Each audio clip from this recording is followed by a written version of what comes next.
ధన్యవాదాలు. వినయ్ అనే అబ్బాయి వల్ల నేను మోసపోయాను. ఆ అబ్బాయి వచ్చేసి ఇక్కడ మణికొండలో జేజీపీ సొల్యూషన్స్ అనే దాంట్లో CEO. మా ఇద్దరికి 6 years. ఆ అబ్బాయిది జేజీపీ సొల్యూషన్స్ అని డిజిటల్ మార్కెటింగ్ సర్వీస్ మణికొండలో ఉంటుంది. గూగుల్లో అయితే మనకు మణికొండ తారానగర్ దగ్గర చూపిస్తుంది. ఆ అబ్బాయి నేను ఆన్లైన్ త్రూ పరిచయం అయ్యాను.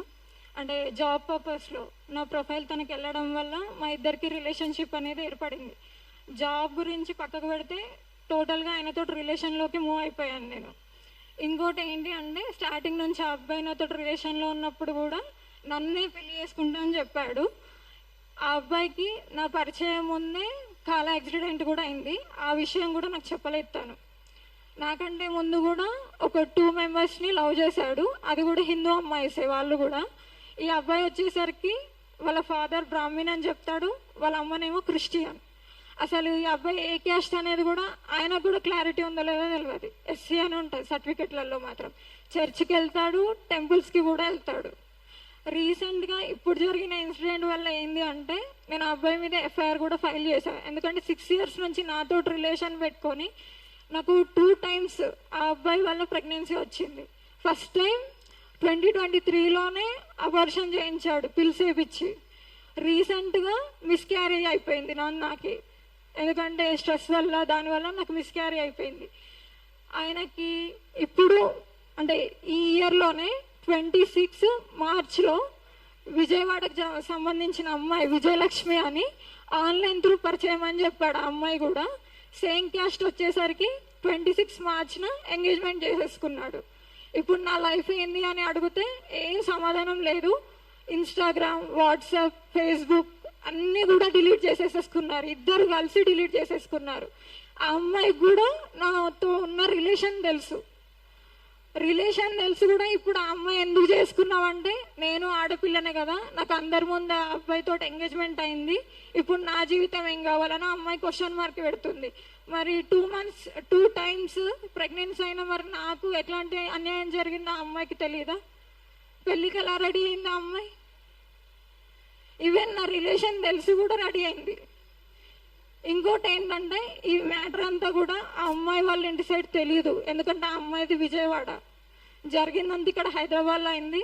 నేను రీసెంట్గా 18th April మాదాపూర్ స్టేషన్లో కేసు కూడా ఫైల్ చేయించాం. ఆ అబ్బాయి ఇప్పుడు జైల్లో ఉన్నాడని తెలుసు, బట్ ఇంకా రిమాండ్లో ఉన్నాడా లేదా అని నాకు క్లారిటీ లేదు. మొత్తానికి నేనైతే ప్రేమ పెళ్ళి ఈ వర్షంలో ఆ అబ్బాయితో బాగా నమ్మి, ఇంకోటి ఏంటంటే 6 months ఆ అబ్బాయికి బెడ్ రెస్ట్లో ఉన్నప్పుడు కూడా నేనే చేశాను. నా హాస్టల్ వెనకాలే ఉంటుండే అబ్బాయిది రూమ్ కూడా నేనే వెళ్ళేదాన్ని, వంట చేసేదాన్ని, ఆ అబ్బాయికి ఈచ్ అండ్ ఎవ్రీ వన్ కూడా చేసేదాన్ని. నా దగ్గర అమౌంట్ కూడా తీసుకున్నాడు. దగ్గర అది 3 lakhs వరకు అవుతుంది. కౌంట్ కూడా చేసాము మేము స్టేషన్లో. మీ నుంచి నాకు ఏంది సపోర్ట్ అంటే కోర్టు, లాయర్లు వీటికంటే ఎక్కువ మీడియాది ఎక్కువ బాగా సపోర్ట్ ఉంటుందని అనుకుంటున్నాను ఇట్లాంటి విషయాలలో. ఆ అబ్బాయి మాత్రం చేసింది కరెక్ట్ కాదు. ఇప్పుడు న్యాయం ఏంది? వినయ్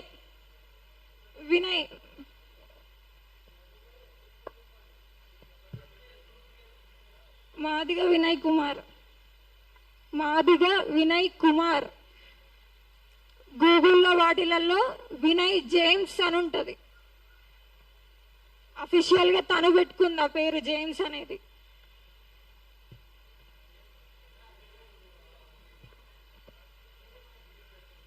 కేసు రీసెంట్గా నేను ఆయనకు అడిగి అలసిపోయి ఆయన నుంచి ఏ జరగకుండా అంటే ఏ రెస్పాండ్ వస్తలేదైతే ఇంకెళ్ళి డైరెక్ట్ కేసు వేసాను. April 18th అయింది కేసు. April 18.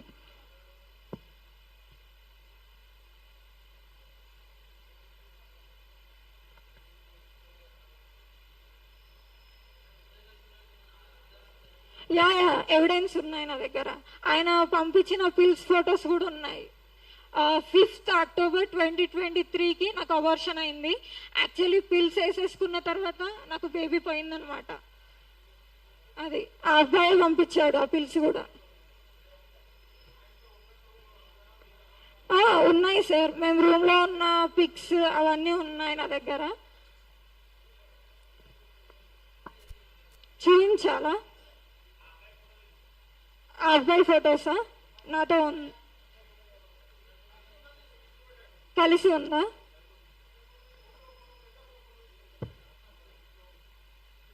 నేను మీకు ఫార్వర్డ్ చేయొచ్చా సపరేట్గా, ఇఫ్ యూ డోంట్ మైండ్? ఒకటి ఏంటి అంటే, ఆ అబ్బాయిది మార్కెటింగ్ సర్వీస్ కదా అన్న. ఆ అబ్బాయి ఆన్లైన్ క్లాసెస్ కూడా చెప్తాడనమాట, డిజిటల్ క్లాసెస్ అనమాట. ఈ డిజిటల్ మార్కెటింగ్ సంబంధించి చాలా క్లాసెస్ చెప్తాడు. ఈ క్లాసెస్లలో అమ్మాయిలు కూడా ఉంటారు నాలాంటి వాళ్ళు, అంటే గుడ్డిగా ఎవరినంటే వాళ్ళని నమ్మేసే వాళ్ళు ఉంటారు కదా. ఆ అబ్బాయి ఒకవేళ బయటకు వచ్చిన తర్వాత ఆయన ఏజెన్సీ ఏం ఆపుకోడు కదా నా కోసం అని చెప్పేసి. పెళ్లి చేసుకోవడానికి రెడీ ఉన్న ఆయన ఇంకొక అమ్మాయిని చీట్ చేయడానికి రెడీ లేడని నేను ఎట్లా చెప్తాను? బయటకు వచ్చి ఇంకొక అమ్మాయిని చీట్ చేయకముందే నేను ఈ ప్రెస్ మీట్ పెట్టాలని అనుకున్నా, అందుకనే పెట్టాను.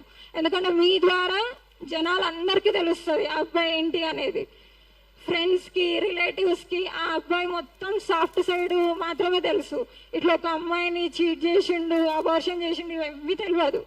రీసెంట్గా వాళ్ళ ఫ్రెండ్స్కి కూడా నేను చెప్తేనే తెలిసింది ఆయన ఇట్లా అని చెప్పేసి. వాళ్ళు కూడా షాక్ అయ్యారు. స్టేషన్కి వచ్చినప్పుడు చెప్పాను వాళ్ళ ఫ్రెండ్స్ అందరికీ. సార్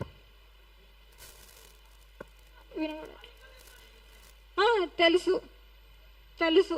వాళ్ళ అమ్మకి నేను ఫోన్ చేసి కూడా చెప్పాను, ఆంటీ ఇలా అయింది అంటే, నువ్వు చస్తే చావు, మాకేం సంబంధం, మా కొడుకుకి నీకు ఏం సంబంధం లేదని మాట్లాడింది వాళ్ళమ్మ.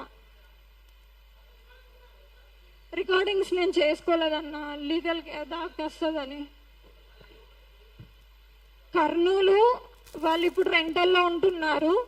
గద్వాల్ దగ్గర ఎర్రవల్లి వాళ్ళ సొంత ఊరు.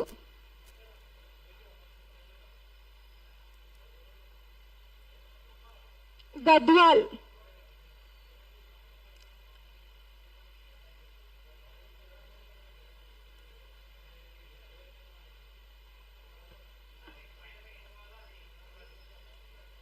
ఒకటి అన్న, వాడి గురించి అందరికీ తెలియాలి. ఏంది అంటే, ఇంకొక అమ్మాయి నమ్మి నాలాగా మోసపోవద్దు. ఇంకోటి ఏంటంటే, ఆ ఎంగేజ్మెంట్ చేసుకున్న అమ్మాయి ఉంది చూడండి, వాళ్ళిద్దరు కూడా ఏం చార్జ్ చేసుకున్నారు నా గురించి అనేది నాకు క్లారిటీ కావాలి. ఎందుకంటే ఆ అమ్మాయి అన్ని తెలిసి ఎంగేజ్మెంట్కి రెడీ అయ్యి ఎంగేజ్మెంట్ దాకపోయింది అంటే ఆ అమ్మాయి ఏమన్నా వాడితోటి ముందుకెళ్ళిందా? మరి నా గురించి అంతా తెలిసి చేసుకుందంటే ఎవరైనా అమ్మాయిలు చేసుకోరు కదా. ఇట్లా ఒక అబ్బాయి ఒక అమ్మాయిని చీట్ చేసిర్రంటే ఆ అమ్మాయి కూడా ఒక రకంగా ఇన్వాల్వ్ అయ్యి కదా నా దాంట్లో, నా జీవితం నాశనం కావడానికి. నా గురించి ఆ అమ్మాయికి ఏం చెప్పాడు? జస్ట్ నేను ఫ్రెండ్ అని చెప్పిండంట. ఆ అమ్మాయితో కాన్ఫరెన్స్ కాల్ కూడా మాట్లాడిచ్చాడు ఆ రోజు.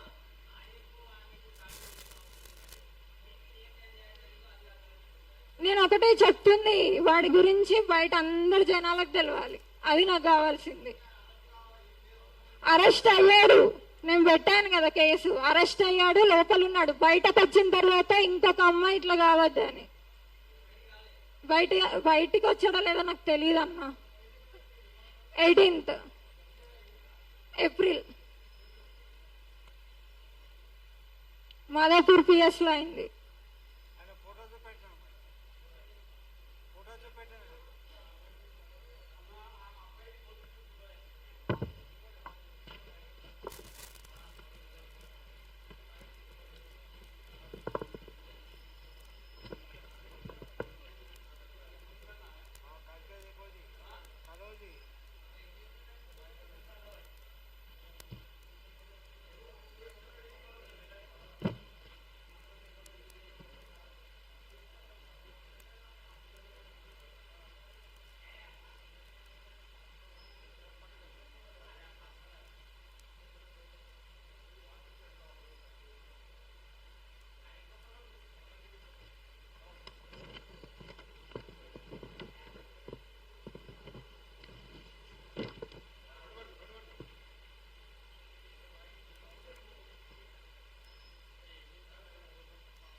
हाँ ठीक